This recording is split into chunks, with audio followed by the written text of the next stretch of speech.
1, 2. Welcome to the Mental Reps Podcast, featuring your host, Brian Wright. No, I think that a lot of people are using this time to, people are going to come out of this different, way different, I think. Where people are taking mental inventories, figuring out what they actually fucking like to do. Our guest this episode is Esther Koo. I'm also, calling old friends who I haven't talked to in a long time and, checking in on people, especially single guys, I think, are having a really hard time right now because, you can't go out, you can't do anything. This week's episode is sponsored by Build Right Incorporated. Do it right the first time. That's actually really thoughtful of you. Nobody gives a shit about single guys. Now fade out that fresh-ass beat, and let's start the show. Welcome to the Mental Reps Podcast. I'm Brian Wright. What's up, Mental Reps fam? How we doing during this damn pandemic? Are we hanging in there? Are we losing our minds yet? I know. I'm just slowly slipping into the void. And I don't know what else to do. Time is meaningless. Nothing makes sense anymore. My circadian rhythm is all fucked up. But we're getting through it together. Thanks so much for listening, you guys, and helping me get those numbers up. For real, getting more eyes and ears on this thing is helping me stay afloat during this damn thing. So the fuel tanks, both in my car and my stomach, are giving you the biggest friggin' hug right now. Really, I really appreciate it. So subscribe, rate, comment, share. It's all grassroots, baby. Anything and everything helps. So really good looking out. My guest today is Esther Koo. I've gotten to hang out with Esther before. She's hilarious, man. She's performed at my comedy show here in South Florida, Township Comedy Club. I've interviewed her for the radio station as well. Just an awesome rising star in the stand-up world, headlining comedy clubs all over the country. You've seen her on MTV shows like Girl Code. She just hosted the AVN Awards with Cardi B. She's doing this damn thing, man. So you can check her out at funnycoo.com or her social media pages, which are either Esther Koo or at Esther Cuckoo. So check her out and enjoy this interview. She's a character, man. Funny as hell and a little cuckoo, like her name, naturally, but in the best way. So I know you're going to dig it. But first, as always, during the pandy, I want to tell you about Build Right. If you're looking for local sanitization services here in South Florida, you've got to call Build Right. They are state licensed and insured, offering local sanitization services that kill COVID-19, along with 99.9% of all bacteria and viruses. They use an organic, eco-friendly, high-grade disinfecting chemical approved by the EPA. If you're an essential business and need to keep your property and employees safe and virus-free, let them help you stay in business. Keep your employees working. They offer services for aircrafts, boats and yachts, public transportation, restaurants, gyms, offices, homes, cars, trucks, and more. It's kind of like you're running them through a big Purell machine. And now they're offering free sanitizing to vehicles of all first responders and medical professionals, which I think is pretty damn cool. So give them a call, 954-651-0932. That's 954-651-0932. Build Right. Do it right the first time.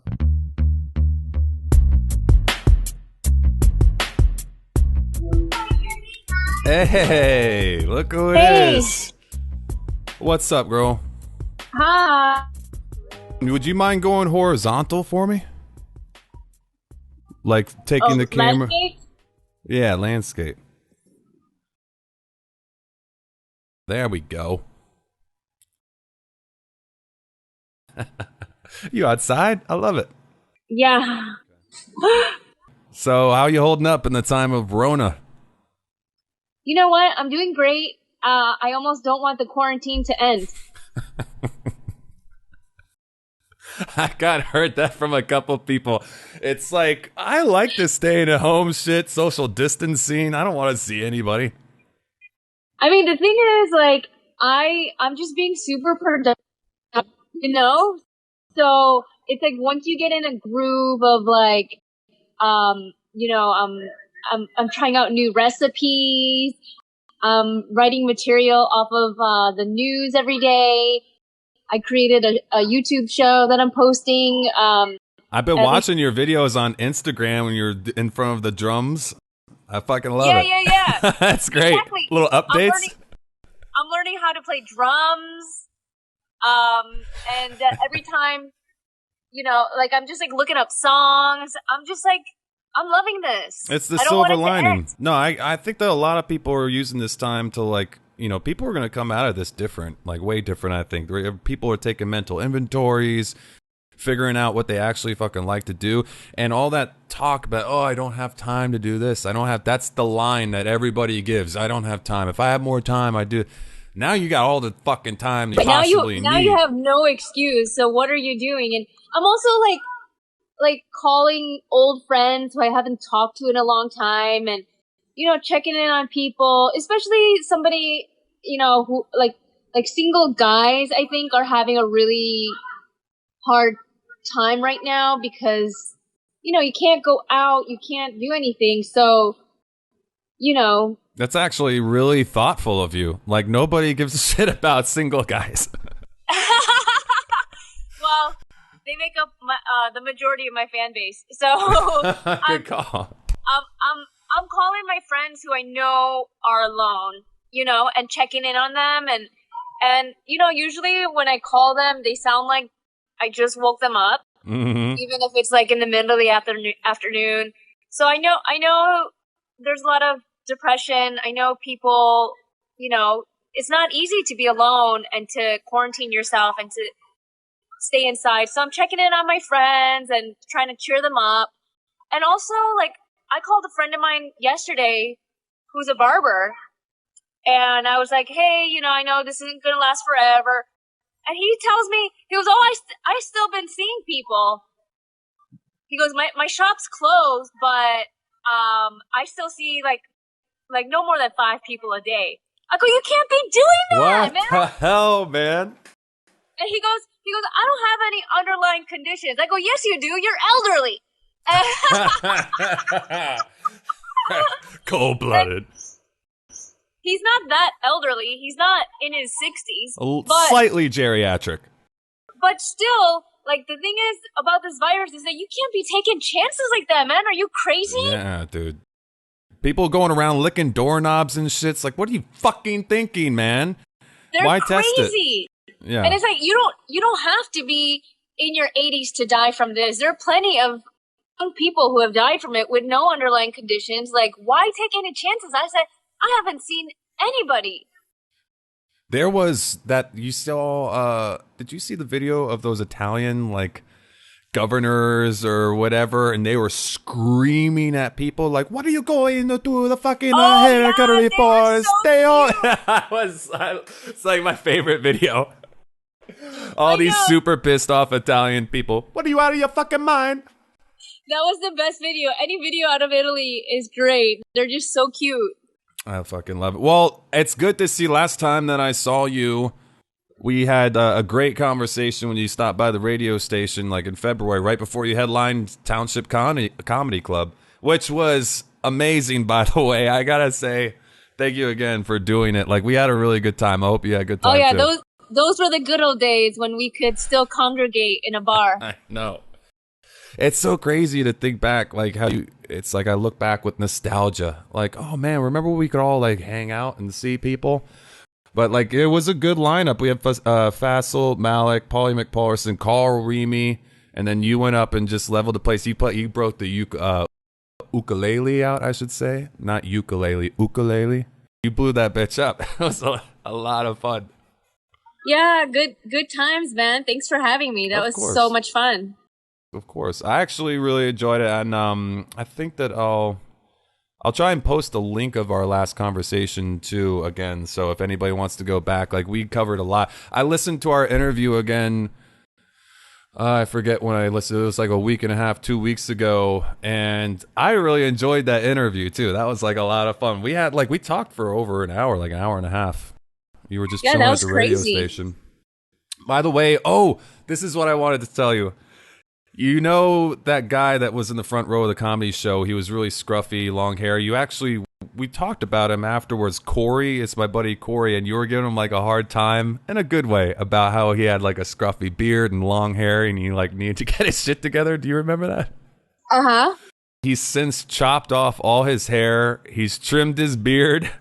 So I want to thank you, because as much as I don't think that he'll admit it, you definitely had a part in making that happen. No so way. I gotta thank you. Are you serious? Yeah, he's like clean, like all cleaned up. He's looking good. You know, the CDC actually says like having a clean shaven face prevents you from getting droplets under your mask. Because if you have your beard hairs like that are kind of piled up, That makes sense. Your mask can't form a secure suction cup on your face. That's true. Yeah, I know. I keep it like I let it grow out a while. And I actually shaved, like, for the first time. I hate shaving my face. I get, like, fucking razor bumps and stuff because I can't help it. Like, I go against the grain. I want it to be smooth. I just never shave. But I shaved once about a week and a half ago, and it's starting to come back now. But, There's going to be, like, new shaving styles where, like, you just shave where, like, the mask sits on your face. Good God. Or, like, really tiny goatees. It's going to be like a extended Wolverine. Your sideburns go down to here, and then your beard starts up again here. It's that Rona Wolverine look that I'm really trying to go for. Yeah, the Rona look. The Rona. Do you have a Rona buddy, by the way? Or are you hanging out by yourself? I'm holed up with my ex-boyfriend. How's that going? Okay, the one we talked about, you met him in New York, right? Yeah, it's going good. I'm trying out new recipes and cooking some food and stuff. It's and cordial. It has to be with somebody that you're comfortable with, in case because we all have needs. We all have needs, and sometimes those needs need to get met. You gotta quarantine with somebody who's heard your farts. You can't be like, oh, we were dating a month before quarantine, and then like, oh shit, shit hits the fan too quickly. You gotta be holed up with somebody you've already seen them at their worst. I gotta say, it's funny that you mentioned farts because this girl that I've been dating, Indy, we've been going out for, I guess it's been like September or October when we started hanging out. Anyway, I've always been pretty honest about that, and I'm like, listen, like, it's almost like a test. I fart, see kind of what their reaction is, and it almost freaked me out not to, like, blow up her spot, but she just would laugh and be like, ha ha ha. And I was like, almost her comfort with it was freaking me out. So I would cover her nose every time that I would fart. I would just hug her and just be like, ah. She's like, you don't have to plug up my nose. Like, it's cool. And I was like, okay, that's like real. I don't know what that is, but I'm so hypocritical when it comes to that. But every time that the girl farts around me, I really am like, I clutch my pearls and I'm like, that's not ladylike, and I get grossed out by it, and it's super hypocritical, so I'm working on it. Oh my god. Well, I think, like, I love smelling farts. I think farts are meant to be shared, and why you would plug her nose, like, is beyond me. I know, it's like something, I got this old-fashioned, like, dude in me that's like, oh, well, we can't have that because that's not but I know, meanwhile I'm farting, but I'm kind of being bashful. It doesn't really add up. You call it old-fashioned dude, I call it a misogynist. Tomato How Brian. fucking dare you. Misogynist, fuck you. How's the fam? What's going on with mom and dad? Well, my mom is no longer with us. Oh, and when did that happen? Yeah. My mom died 3 years ago. I'm sorry. I think that we did mention that. My bad.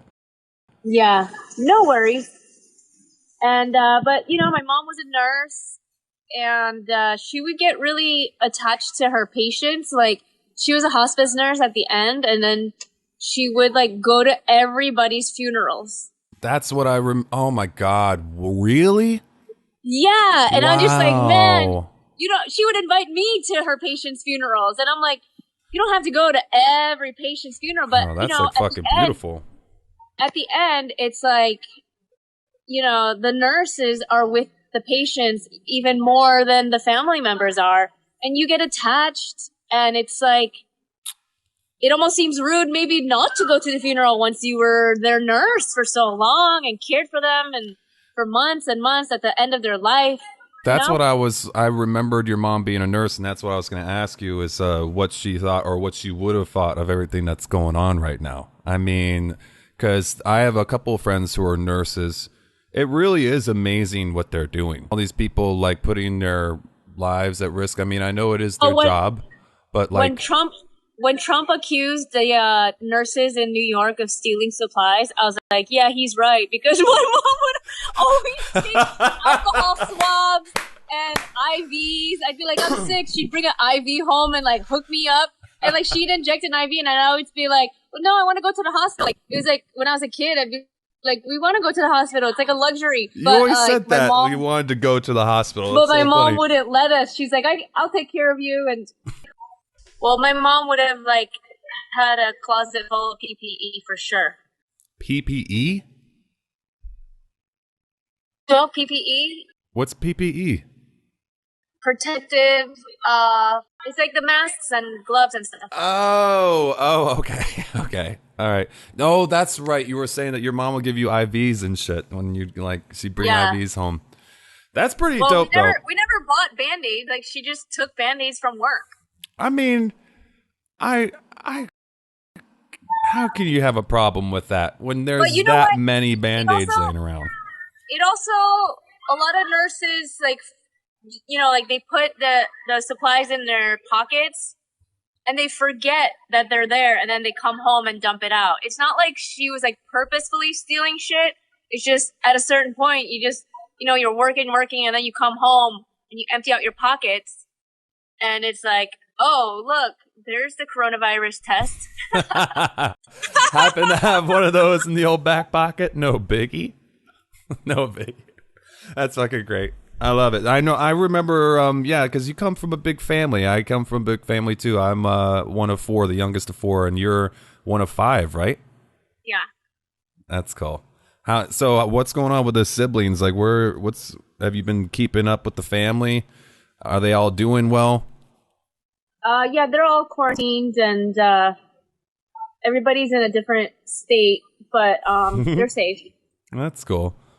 So the family's good. It's just like, it is kind of crazy to see. There's a lot of people that are, I think it's a combination of everybody needs to take it more seriously and everybody needs to chill the fuck out. Because I see, you know, the extremes on either side. That's a little worrisome. You see some of these people, I'm like, I get it because it's unprecedented. And people, you know, that uncertainty, I can get a lot of people are freaking out, like really anxious, people who have depression, anxiety. It's a really tough time for all those people and the uncertainty and stuff. I like to increase my anxiety by watching documentaries about the Spanish flu.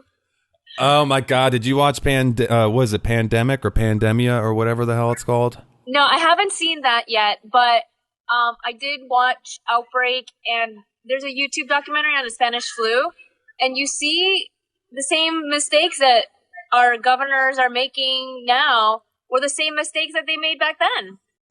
Yeah. Like lying to your citizens and trying to cover it up creates more pandemonia and more death than it does like just being honest from the get-go.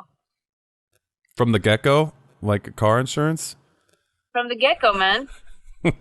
Sorry. I couldn't help it. All right, so no more comedy shows? Like everything's fucking canceled. How many more shows did you do after? Because ours was on it was like February 26th or something like that, right? Did you do more shows after Township Comedy Club? I don't even remember life before quarantine. I'm used to my new quarantine life, and I kind of don't want this to end. You know?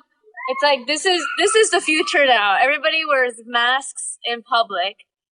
And, you know, I knew this was going to happen because, like, Americans, they feel embarrassed to wear masks. So it just it took a long time. Well, you're way ahead of the game. You're Asian. You're ahead of the game. You got to give us more time to wrap our heads around this. Well, not only that, but, like, my nostrils are a fraction of the size of most other people's nostrils, you know? Like, I know some of my friends have huge noses, and, you know, you're just more likely to, like, breathe in one of those freaking droplets, a micro droplet. Like, several micro droplets can get into a big nostril person, whereas my nostrils are, like, tiny, you know? Like, I really don't even need to wear a mask. It's the big nose motherfuckers who need to wear masks.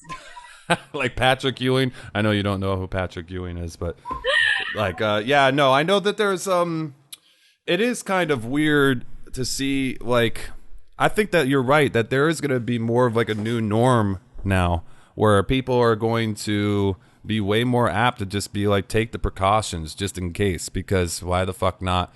I guess I fall kind of in line with a balance between that where it's like, yeah, I definitely want to be safe and make sure I don't do anything stupid. But at the same time, like, you've got to kind of like live your life too and not like get too caught up in shit. You know what I mean? And not be like, oh, let the chips fall where they may. I'm going to go around infecting people and shit like that. If I have it, you got to be responsible. But like, as far as if I get it, it's kind of like, I don't know. I'm doing everything I can not to. And if I do, like, it's fucking happen, you know?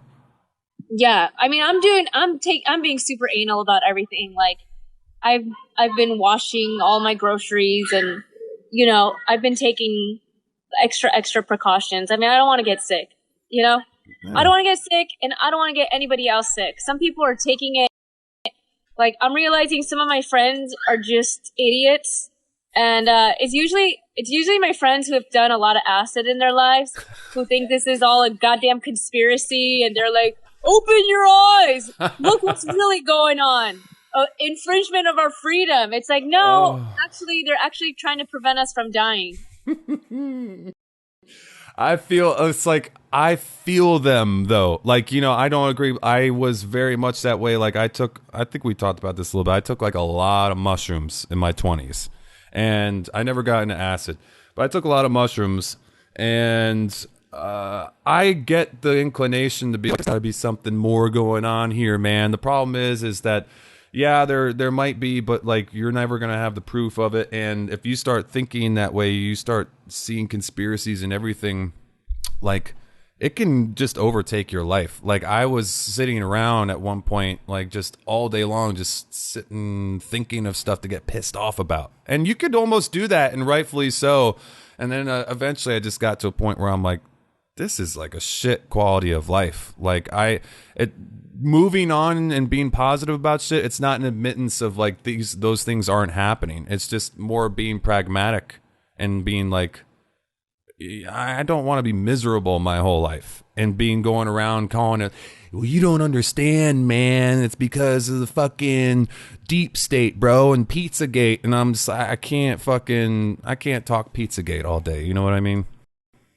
Yeah, I mean, the thing is, this has nothing to do with the Illuminati.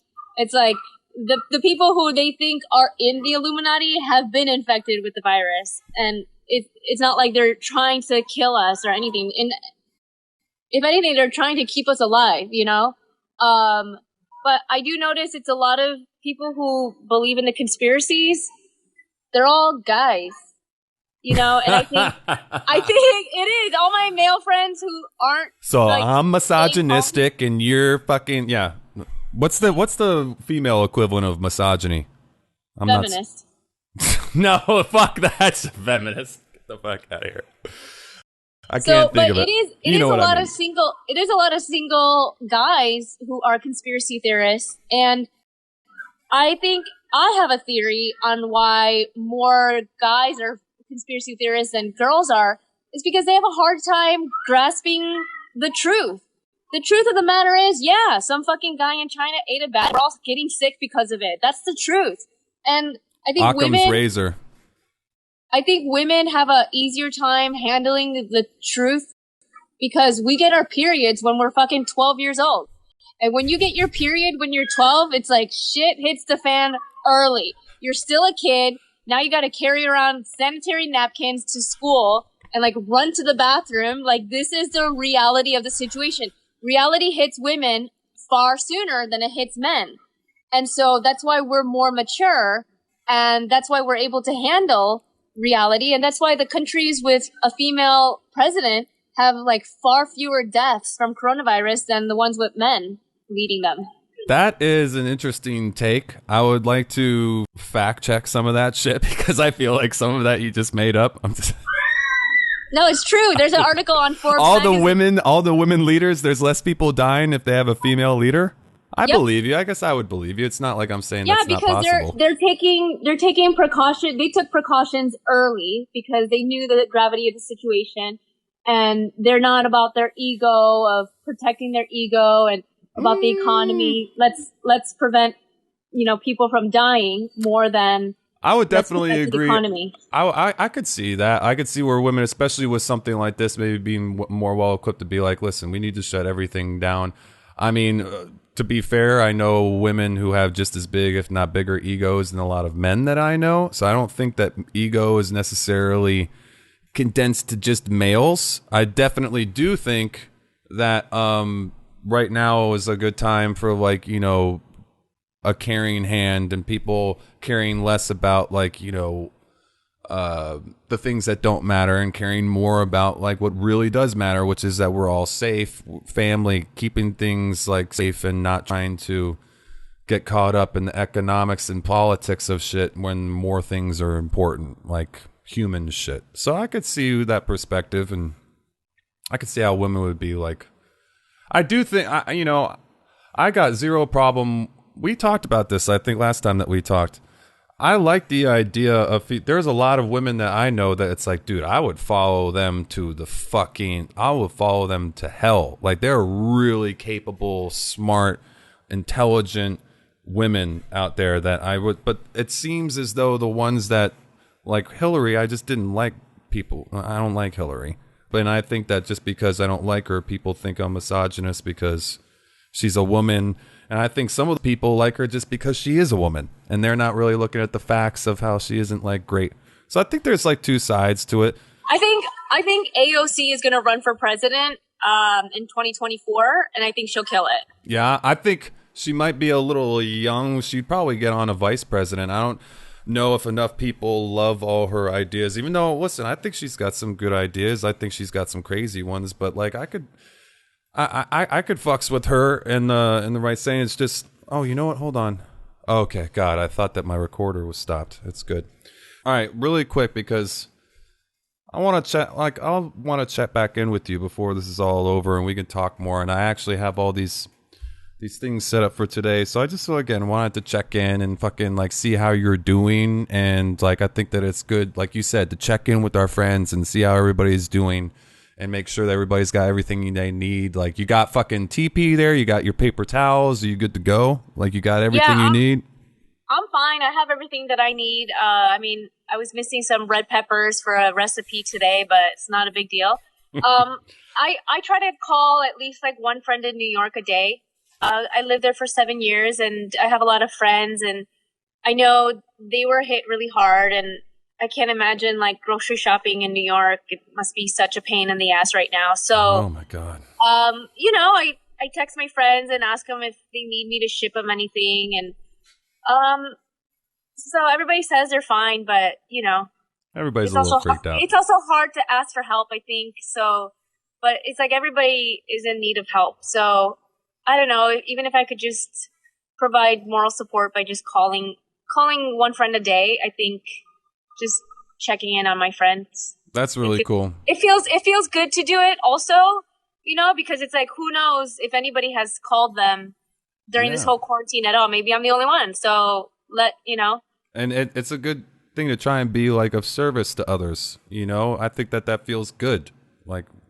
Yeah, when this quarantine first started, I was periscoping, but it didn't feel so productive as writing jokes ahead of time, and then I created my show, the Korean teen show. Mm-hmm. So now I do 2 to 3 minutes of jokes, a late night monologue set with my drum set, and I'm already learning how to play drums anyway, and I'm already following the news nonstop all day anyway. So might as well I'm already writing jokes in my head, so might as well post them online. So you can watch those on my YouTube or Instagram pages. I love it. No, see, I would caution and say don't watch news all day.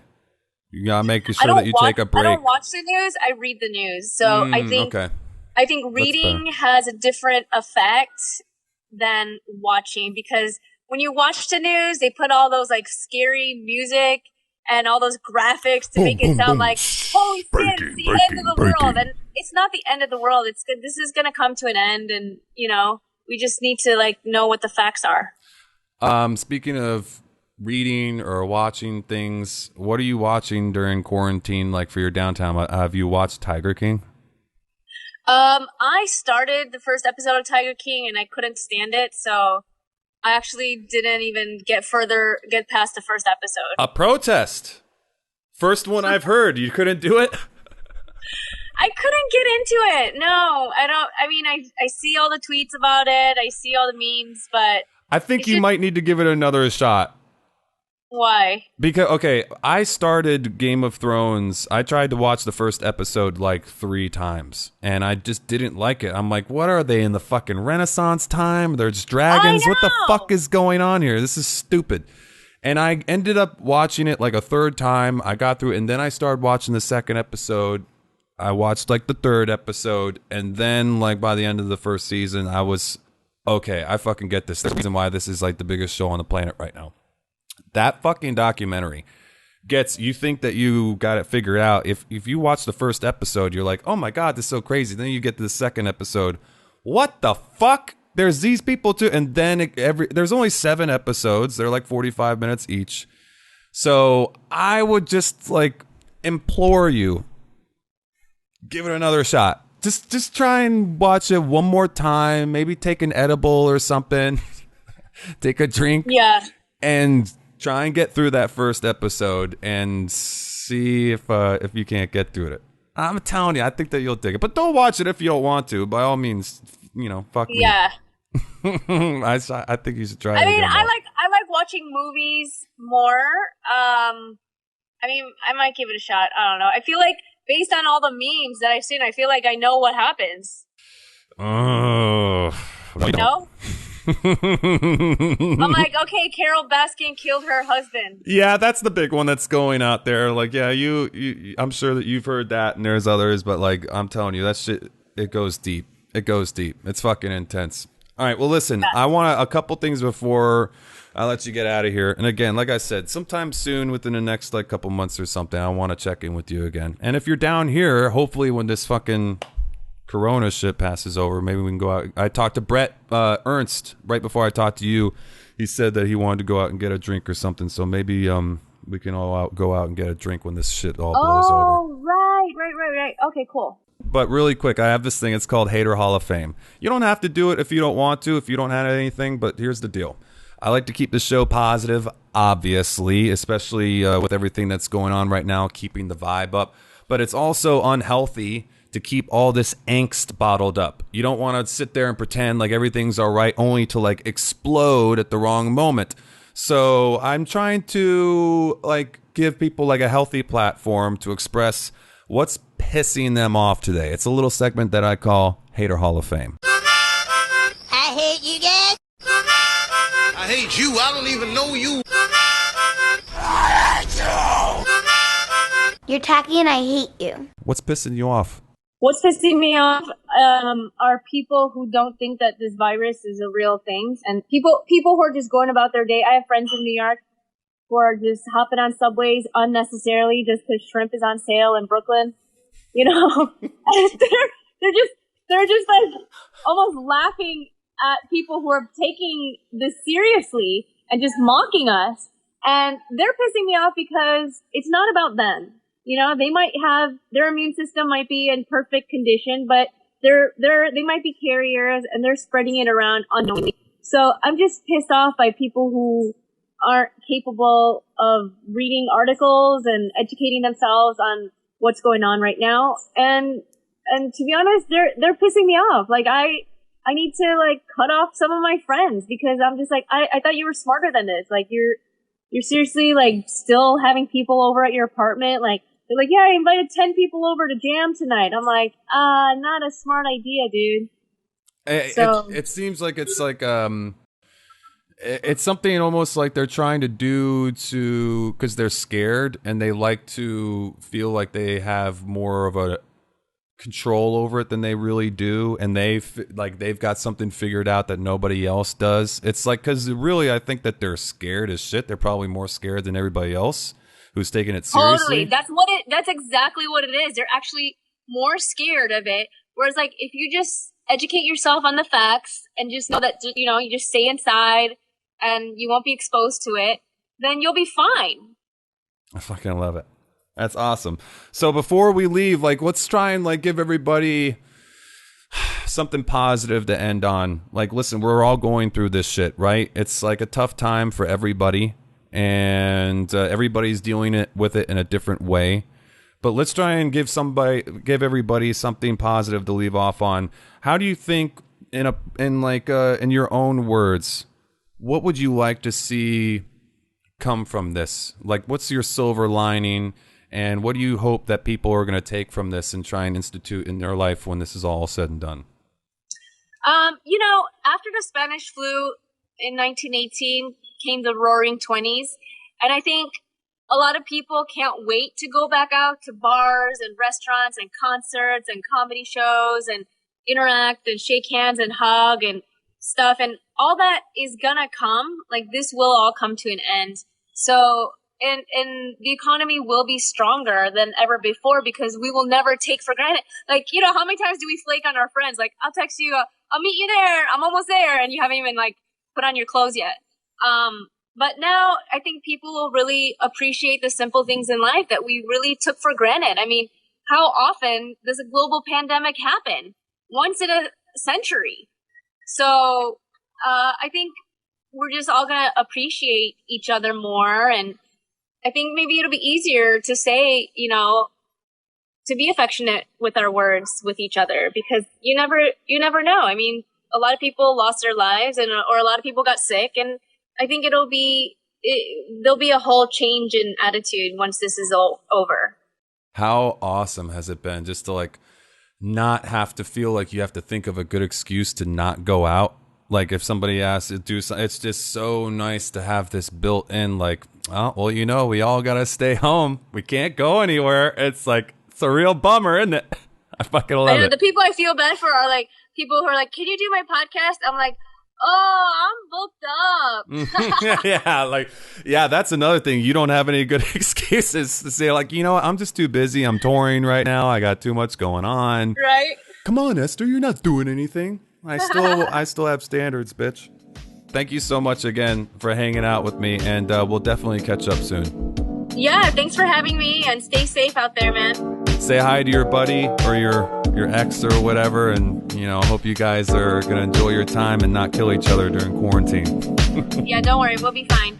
All right, honey, I'll talk to you later. Thanks again. Okay, bye.